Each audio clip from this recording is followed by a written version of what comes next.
Welcome to you all in the chapter Balance of Payment. In this module, we will cover what is balance of payment, what is balance of trade, what are the components of balance of payment account, and capital account, current account, autonomous item, and accommodating items. Meaning of balance of payment. Balance of payment is the financial statement which represent the systematic record of all monetary transaction of one country with rest of world in a given period of time. Balance of payment एक financial statement होता है जिसमें systematic record रखा जाता है सारे monetary transaction का जो एक कंट्री दूसरे देशों के साथ करती है. उन सारे मॉनेटरी ट्रांजैक्शन को सिस्टमेटिकली प्रेजेंट करना अकाउंटिंग स्टेटमेंट के फॉर्म में, इसी को बैलेंस ऑफ पेमेंट कहा जाता है. Components of balance of payment. Balance of payment में किन किन मॉनेटरी ट्रांजैक्शन या फाइनेंशियल ट्रांजैक्शन को इंक्लूड किया जाता है उनको कंपोनेंट्स ऑफ बीओपी कहा जाता है. इसमें पहला होता है विजिबल आइटम. विजिबल आइटम में एक्सपोर्ट और इंपोर्ट गुड्स के एक्सपोर्ट और इंपोर्ट्स को लिया जाता है. It is also called merchandise trade. तो इसको मर्चेंडाइज ट्रेड भी कहा जाता है. इसमें जो सामान विदेशों से खरीदे जाते हैं और बेचे जाते हैं उनके रिकॉर्ड को इसमें इंक्लूड किया जाता है. Second one is the invisible items. It includes export and import of services. Because services cannot be seen while crossing the borders, that's why it is called invisible items. तो दूसरा item होता है service का export और import, जिसको invisible items की category में रखा जाता है.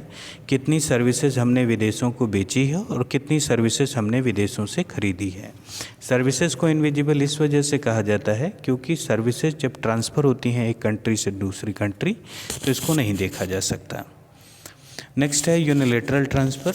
इसमें उन सारे ट्रांजैक्शन को इंक्लूड किया जाता है जो वन साइडेड होते हैं, जैसे गिफ्ट है, चैरिटी है, डोनेशन है, रेमिटेंसेस है और अन्य सारे जो एक साइड के पेमेंट हैं, वन साइडेड पेमेंट, जिसके रिगार्डिंग कोई करस्पॉन्डिंग फ्लो गुड्स या सर्विस का नहीं होता. इनको यूनिलेटरल ट्रांसफ़र के पेमेंट को रखा जाता है. चौथा कंपोनेंट बैलेंस ऑफ पेमेंट का है कैपिटल ट्रांसफ़र. इसमें कैपिटल के ट्रांसफ़र को लिया जाता है जिसमें बोरोइंग है, लेंडिंग है, sale and purchase of asset है, recovery and payment of loans हैं. Balance of trade is a financial statement which represent the systematic record of export and import of goods of one country with rest of world. It includes only visible item. Balance of payment से एक narrow concept होता है balance of trade. Balance of trade एक accounting statement है जिसमें country ने एक दूसरी कंट्री के साथ कितनी गुड्स का एक्सपोर्ट किया और कितनी गुड्स का इंपोर्ट किया इसको मेंशन किया जाता है. और इसमें केवल विजिबल आइटम्स लिए जाते हैं. इनविजिबल आइटम्स, यूनिलेटरल ट्रांसफ़र और capital transfer balance of trade में इंक्लूड नहीं होते.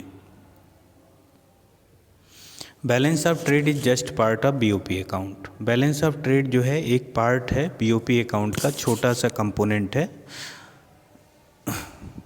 When export is more than import, it is called favorable और surplus BOT. जब कभी भी ट्रेडिंग करने के बाद अकाउंटिंग स्टेटमेंट प्रिपेयर किया जाता है तो टोटल कैलकुलेशन में अगर एक्सपोर्ट का वॉल्यूम ज़्यादा और इंपोर्ट से आने वाली इंपोर्ट के लिए पे गई इनकम कम है तो हम इसको सरप्लस BOP कहते हैं. दूसरी तरफ जब एक्सपोर्ट कम हो जाता है और इंपोर्ट का वॉल्यूम ज़्यादा होता है तो इसको डेफिसिट BOP कहा जाता है.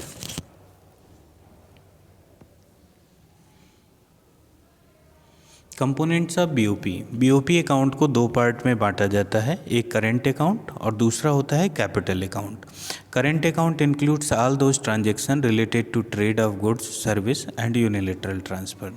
करेंट ट्रांसफ़र में गुड्स के खरीदना बेचना, सर्विसेज का खरीदना बेचना और यूनिलेटरल ट्रांसफ़र को इंक्लूड किया जाता है. ऐसे ट्रांजैक्शन से गवर्नमेंट या एक कंट्री के रेजिडेंट्स की लायबिलिटी और असेट में कोई भी फ़र्क नहीं पड़ता. जबकि कैपिटल अकाउंट उन सारे फाइनेंशियल ट्रांजैक्शन को इंक्लूड करता है जो कैपिटल के ट्रांसफ़र से रिलेटेड होते हैं और जो गवर्नमेंट की असेट और लायबिलिटी को इन्फ्लुएंस करते हैं या एक कंट्री के रेजिडेंट्स की असेट और लायबिलिटी को इन्फ्लुएंस करते हैं। Components of current account. Current account में किन किन चीज़ों को शामिल किया जाता है? करेंट अकाउंट में पहला कंपोनेंट होता है visible item. Visible item export और इंपोर्ट है गुड्स का, जिनको मर्चेंडाइज भी कहा जाता है। तो एक्सपोर्ट ऑफ गुड्स से पैसे आते हैं, इसकी वजह से इसको रिसीट साइड में या पॉजिटिव साइड में, क्रेडिट साइड में नोट किया जाता है। जबकि इंपोर्ट करने से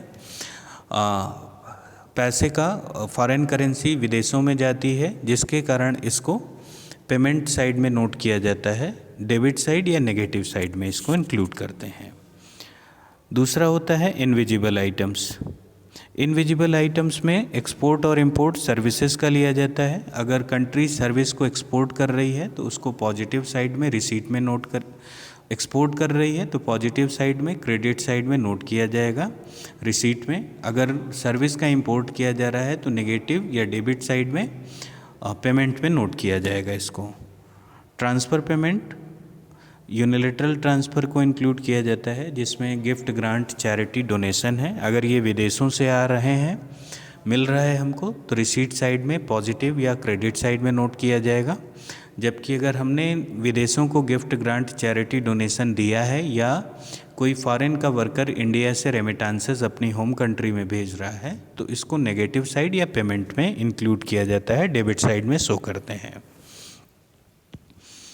components of capital account. Capital account में किन किन चीज़ों को इंक्लूड किया जाता है? कैपिटल अकाउंट में पहला होता है बोरोइंग एंड लेंडिंग। अगर कंट्री ने विदेशों से पैसा बोरो किया है तो इसको रिसीट साइड में दिखाया जाएगा और क्रेडिट साइड में नोट करते हैं इसको। लेकिन अगर कंट्री ने लेंड किया है, पैसा विदेशों को दिया है, तो ये एक तरीके से पेमेंट है और इसको पेमेंट साइड में या डेबिट साइड में नोट करते हैं, नेगेटिव साइड में। दूसरा होता है फॉरेन इन्वेस्टमेंट। जब विदेशों में कोई पैसे का निवेश होता है form of share, bonds, debenture या फॉरेन डायरेक्ट इन्वेस्टमेंट एमएनसी के फॉर्म में, जब इंडियन कंपनी बाहर विदेशों में निवेश करती है तो ये करेंसी, ये पेमेंट का पार्ट है और इसको एक्सपेंडिचर पेमेंट साइड में, डेबिट साइड में नोट करते हैं। अगर कोई फॉरेन की कंपनी इंडिया में आकर निवेश कर रही है या फॉरेनर्स इंडिया के शेयर, बॉन्ड्स खरीद रहे हैं तो इसको पॉजिटिव साइड में नोट किया जाएगा। फॉरेन एक्सचेंज रिजर्व, आरबीआई के पास जो या सेंट्रल बैंक के पास जो फॉरेन एक्सचेंज का स्टॉक है, अगर वो फॉल करता है तो इसको पॉजिटिव साइड में नोट करते हैं, रिसीट साइड में, क्योंकि वहाँ से पैसा विड्रॉल गवर्नमेंट ने किया है। दूसरी तरफ जब फॉरेन करेंसी का स्टॉक बढ़ता है, फॉरेन एक्सचेंज का स्टॉक बढ़ रहा है, तो उसको नेगेटिव साइड में नोट करते हैं, क्योंकि ये स्टॉक गवर्नमेंट के डिपॉजिट्स के कारण इंक्रीज़ किए हैं। इस वजह से इसको पॉजिटिव साइड में मेंशन किया जाता है।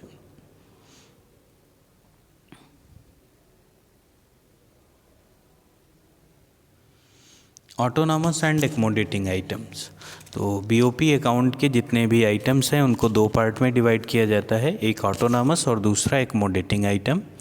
ऑटोनॉमस आइटम्स होते क्या हैं? ऑटोनॉमस ट्रांजैक्शन उन सारे ट्रांजैक्शन को इंक्लूड किया जाता है which takes place due to some economic motive.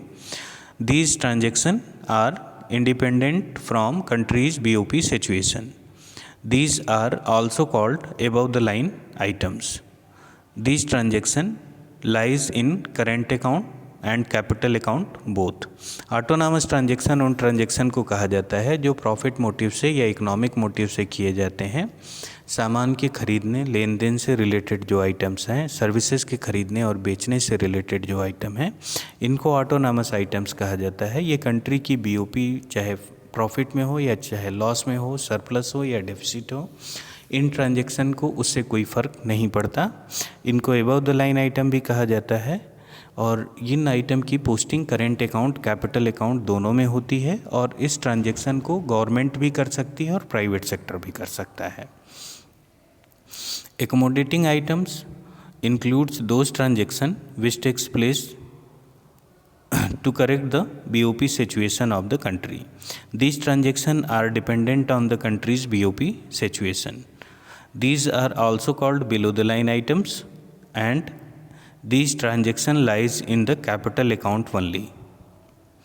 तो एकोमोडेटिंग ट्रांजेक्शन वो ट्रांजेक्शन होते हैं जो कंट्री की प्रॉफिट के लिए नहीं किए जाते या बाइंग और सेलिंग पर्पज से नहीं किए जाते। ये ट्रांजेक्शन बीओपी की सिचुएशन को करेक्ट करने के लिए किए जाते हैं। अगर सरप्लस में है तो उसको करेक्ट करके बैलेंस में लाना, और डेफिसिट में है तो उसको करेक्ट करके बैलेंस में लाना, इस पर्पज से किए जाते हैं। तो ऐसे ट्रांजेक्शन को बिलो द लाइन ट्रांजेक्शन कहा जाता है और ये कैपिटल अकाउंट में लाई करते हैं। और जो एकोमोडेटिंग ट्रांजेक्शन है वो केवल और केवल गवर्नमेंट करती है।